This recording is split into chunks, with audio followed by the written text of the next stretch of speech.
Hola, benvinguts a les previsions meteorològiques per Agbar, molta informació, tenim avui excepcionalment moltíssima informació, ens hem fet fins i tot un guió, un esquelet. Anem a començar. Primer de tot, la pluja, la neu és el que ens cal, però el que no ens cal és això, la pluja gelant.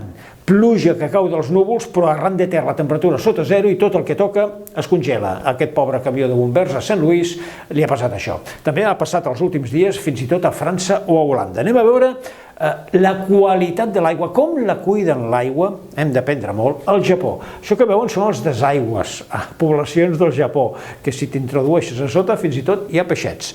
Anem a veure com es pot extreure aigua de llocs insospitats. Això que veuen és una imatge de satèl·lit i tot això, totes aquestes taques, són les instal·lacions que tenen per perforar el desert de Líbia i arribar on hi ha aigua de 10.000 anys d'antiguitat fins a 1 milió d'anys d'antiguitat, per extreure aigua del que fa milions d'anys era un oceà. I ens anem ja a veure aquest mapa. Aquest mapa, tot el que veuen en vermell són boscos que estan en perill extrem a causa de la sequera. Anem a veure la previsió.